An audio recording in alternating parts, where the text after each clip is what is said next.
مጨረሻ ናይ ገብራት ማለት እዩ ካብ ዝኸፍአ ናብ ዝሓመቐ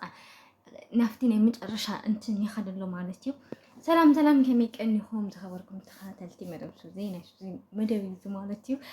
ናብ ዩቲዩብ ቻናል ስለምትኾኑ ማዚ ለመስክን ሓድሽ ዝኾንኩም ሰብስክራይብ ምግባር ኣይትረስዑኹም። ሰብስክራይብ ዝገበርኩም ቤተሰብ ዝኾንኩም ድማ ላይክ ምግባር ኣይትረስዑኹም ማለት እዩ። ማርሲ ምንም ነገር ኣይኸፈሎኒና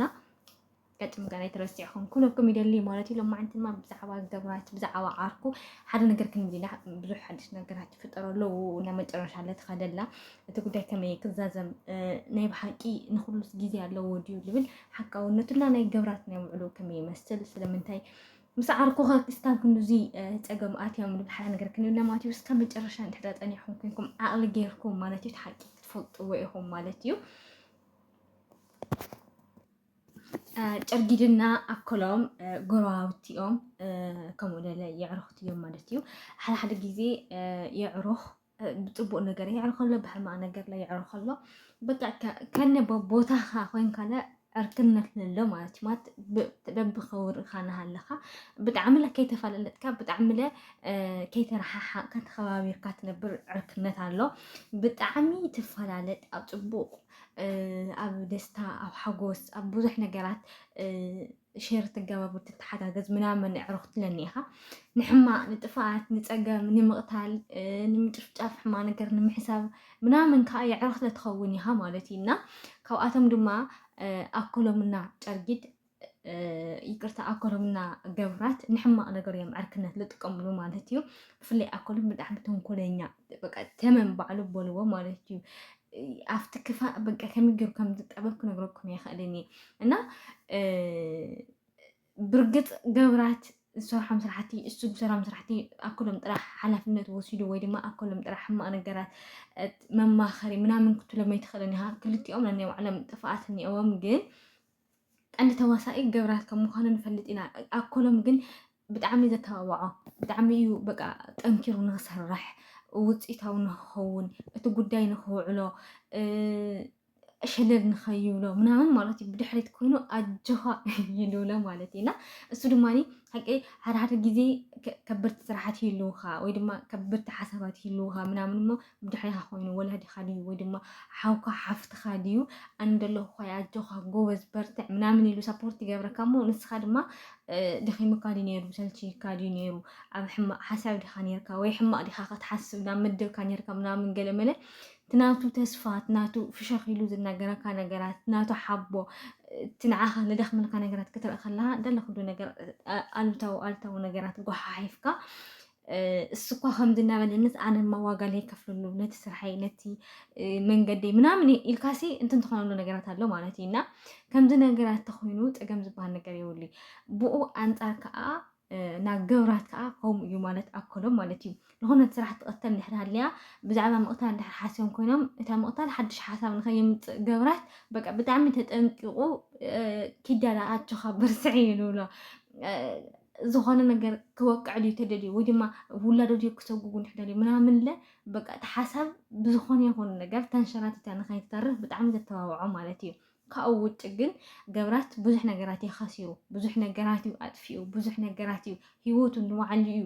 ከሲሩ ማለት እዩ። ቀሊል ዝበሃል ነገር ኣይኮነን ገብራት ካብ ሰበይቱ ምጥፋእ ካብ ውላዱ ምጉሓፍ ካብ ገዝኡ ምብታን ካብ ናይ ጎረቤት ኣንስቲ ምውሻ ምናምን ዝኣመሰሉ እስታት ነገራት ክገብር ከሎ ቢያንስ ሓደ ስለይካ ዝሓስብ ዓርኪ ሓደ ስለይካ ዝግደስ ዓርኪ ሓደ ናትካ ፅቡቅ ዝደሊ ዓርኪ እዞም ኩሎም ነገራት ክጠፍኡ ከለዉ ኖኖ ትኽክል ኣይኮነን ጌጋ ኢኻ ዘለኻ ከምዚ ምግባር ቁኑዕ ኣይኮነን እዩ ከምዚ ክትገብር ኔካዋ ዳዕርክነትና ኮ ዋላ ኩሉ ግዜ ኣጆኻ ንበልካ እምበይ ኣብ ሓደ ሓደ ነገራት እሲ ምባል ፅቡቅ እዩ ጌጋ ኣለኻ ማለት ፅቡቅ እዩ ስለምንታይ ከምዚ ትገብር ምናምን በቃ ማለት እሲ ትዕርክነት ኣነ ንስኻን ሓደ ኢና ኢልካ ሓስብ ናትካ ሕማቕ ሲ ናተይ ሕማቕ እዩ ናትካ ፅቡቅ ናተይ ፅቡቅ እዩ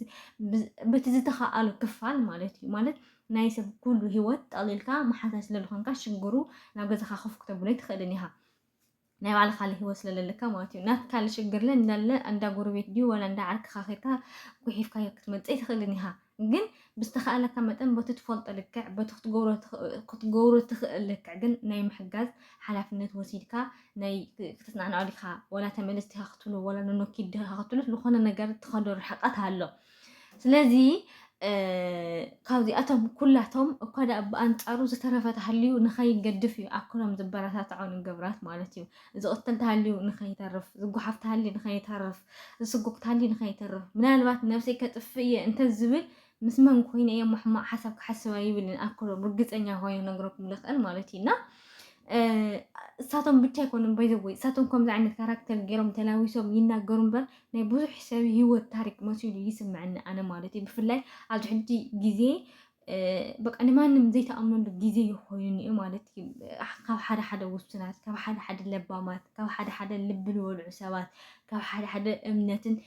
ግብርን ዝፈልጡ ሰባት ካብ ሓደ ሓደ ድኻምን ሽግርን ዝፈልጡ ሰባት ካብ ሓደ ሓደ ናይቲ ሰብ ሂወት ታሪክ ናይቲ ሰብ ድኻም ናይቲ ሰብ ልፍዓት ናይቲ ሰብ ብዙሕ ነገራት ዝፈልጡ ሰባት ሓሊፉ ብዙሕ ሰብ በቃ ኣነ ተጠሊመ ማሓዘ ጠሊማትኒ ዓርከይ ጠሊምኒ ከምዚ ኮይኑ ተጠሊመ ከምዚ በሊዕኒ ከምዚ በቃ ብሓንሳዕ ነይሮም ፅባሕ ንግሆ ኣንፃር ኮይኖም ኢኻ ትሪኦም ብሓንሳዕ ሂወት ጀሚሮም ፅባሕ ንግሆ ኣንፃር ኮይኖም ኢኻ ትሪኦም ወሊዶም ፅባሕ ንግሆ ኣንፃር ኮይኖም ኢኻ ትሪኦምና ብዙሕ ነገር ዳርጋ 87% ዘይተኣማመነሉ ተጌኸለይ ትነጋገረሉ ፅቡቅ ኮይንካ ዘይትዕለሉ ስምዒትካ ዘይትገልፀሉ ግዜና በፂሕና ነና ብረገፅ ግን እሳቶም ወላ ከምኡ ይብሉ እምበይ ናይ ብዙሕ ሰብ ሂወት ታሪክ መሲሉ እዩ ዝስምዐኒ ዋላ ከም ኣነ ማለት እዩ ብፍላይ ሕጂ ሶሻል ሚድያ ስለዝበርትዐ ኩሉ ነገር ዳርጋ ግዳም ውጥ እዩ ማለት እዩ ሓደ ሰብ ብምንታይ ተባኢሱ እንታይ ኮይኑ ተባኢሱ መዓዝ ጀሚሩ ምበኣስ ትመነሻ ኸታ እዩ ምናምን እንዳለ ኣብቲ ሶሻል ሚድያ ኢና ንሪኦ ዘለና ማለት እዩ ንሳቶም ዳ ይበኣስዎ እምበር መነሻ መበኣሲኦም ጀሚሩ ክስካብ መድረሽኡ ሲ ብሓንሳዕ ኮይነ ኢና ስታይል ባት ጨዋታ ንሪኦ ብሶሻል ሚድያ እና ኩሉ ነገር ዝሕባእ ነገር ሲ ኣይኮነን በዝሎሙ ግዜ ማለት እዩና ግን ትክክል ድዩ ኣይኮነን ግን ትክክል ኣይኮነን ማለት እዩ ቢያንስ ሓደ ሰብ ዓርኪ እዩ ማሓዛ እዩ ወይ ድማኒ ኣነ ማለት ንሱ እዩ ምናምን ኢና ንሓስብ እንድሕር ዳ ኮይና ቢያንስ እንተዘይሓገዝናዮ ቢያንስ ኣብ ጎኑ ኮይና ሳፖርት ዘይገርናዮ ቢያንስ ትሽግሩ ተዘይተጋፈጥና ምስ ኮይና ናቱ ፀገማት ተተጋፈጥና ግን ሕማቅ ንክገብር ግን ዘይምድፍፋእ ጎበዝ ዘይምባል በርትዕ ዘይምባል ቀጥለሉ ዘይምባል ፅቡቅ ኣለካ ዘይምባል ዓርሱ ዝካል ሓገዝ እዩ ማለት እዩ لخنت فيديو سي بقدم يدار أخويا رنا كلتا استفهاليوم حجي مستفهاليو أستاذ أورجن نيو على حزالا السورة نيو معلومات هو جميرهم ليكونوس جنب بقى ببينهم كونوس هو جميرهم مو معناتي حجي تيان تياتو بني رمتيلهم ሓደ ሰብ ካብ ህይወትኩም እንድሕር ወፂኡ ስለናትካ ዘይምልዓል ስለናትካ ሕማቅ ይኹን ፅቡቅ ይኹን ሽምካ ድዩ ዝኾነ ይኹን ነገር ስለናትካ ዘይምልዓል ሲ ደበስ እዩ ኣብ እቲ ድጋሚ ናብ ህይወትካ ይመፅን እዩ ዋላ ይምፃእ ግን ኣብኡ ኮይኑ እንድሕር ዝዓፈር ኮይኑ ንዓኻ ሰላም ኣይኮነን ማለት እና ኣፉ እንድሕር ሒዝልካ በቃ ደርጋ ዝደበሰካ ኣፉ እንድሕር ሒዝልካ ደርጋ ህይወት ዘይነበረካ ኣፉ እንድሕር ሒዝልካ እቲ ሓሲብካ ዝነበርካ ነገራት ትልም ተይልባል ተልምካ ይነበርካ ክብትወፅሕ ሓሰብካ ሽቶ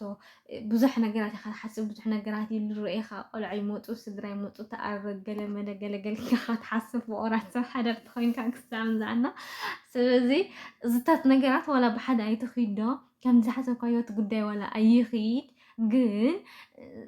ኣብ ሶሻል ሚድያ ወፂኻ ስለናቱ እኝናልካ ተውዕ እንድሕር ዳ ኮይንካ ካልኣይ ቁስሊ እዩ ማለት እዩ ነቲ ዝነበረ ቁስሊ ፈጢርካ ስለ ድጋሚ ጨውቲ ንስነተ ዘለካ ማለት እዩ እና ኣፍካ እንድሕር ሒዝካሉ ነቲ ሰብ ዳርጋት ሂወት ለካየድካ ኢኻ ማለት እዩ ምክንያቱ ጉዳይ ናይ ባዕሉ ይልሓስብ ጉዳይ ሂወት ይልሓስብ ሕጂ ኸ ከመይ ይኽብል ካብቲ ናይ ምፅእ ዝሓለፈ ጌጋታት እዚ እንታይ ኣይክመሃር ኣነ ከ እንታይ በዲለ እቲ ሰብ ንሱ እንታይ ይበዲሉ ስለምንታይ ኢኻ ከምዚ በቃ ማለት ብሓንሳብ ክትኮን ከለካ ለይነበረ እንታይ ልባሃል ኢኻ ተምፅእ ጉልበት ሓይሊ ምናምን ኢኻ ተምፅእ መልሓስ ኢኻ ተምፅእ ክትፈላለ ከለካ ግን ኦልሬዲ እቲ ጉዳይ ስለዝተዓፀየ ገምጋም ኢኻ ትጅምሩ ምስ ነብስኻ እንታይ ነይሩ ከመይ ነይሩ ኣነኻ ከመይ ነይሩ እንታይ ግደ ነይሩ ንዙ ነገራት እዚ ንኸፍፀም ከመይ ከሓሲበ ነይረ መጀመርታ መጨረሻኡ ከመይ ኢሉ ምናምን ኢልካ ገምጋም ስለትወስድ ኣብዚ ገምጋም እዚ تناتك حما نجارات تناتك شجر تتنك خمونه خون زبركات كايو نجارات استات بحيفك حد شوية نخد جمر تستخاخل نجار نخلوكا بصراحة يخون بزخون النجار سكيتا ما نخد كون نتحاسهم بصراحة حتى بينها نحكوينو أبشريو تساوي نسونا تمالسة نحن أنت نزلك خوي نقل بقى درجة اللي تفعل لهم يوماتي منياتو زغير ده أي كايدوكا نخد كايد أي من قد قريف الكسر لخنا مالتينا ولا ودي ولا قال بزي قدس أوفشالي مالتينا سلازي تايخلوكم للي قل لك كل تقول ده ينبوز حساب هو التاريخينا حدث محذا يو عاركيو بقى أنا نسوي منامنين أنا حاسة ونحب أخوينا تناسة نتناسو حما أنا قرات تزين حجزو نتناسو كفو نقرات نتناسو صراحة مسرح حتى تزين حجزو قليلنا بقى أفتح ما أنا قرات أنت زيتنا بركت تبو مسؤولي يستمعني ماتي مهنياتو مجرشة كيدو تجوتها كسار كاس لزحان كمالتيو نوع وبتشا يكون استمراري كانت لنحنا ماتنا كلتي خان غايت حنا ناكلتي خمان قدي لم كونا لو إلى حسوا مالتيو لما عندي فيديوهات مثل نيراكس كم مجرشة لزنحهم أزي لمسكن سبسكرايب قال لي ترسيعكم تستنين عاهم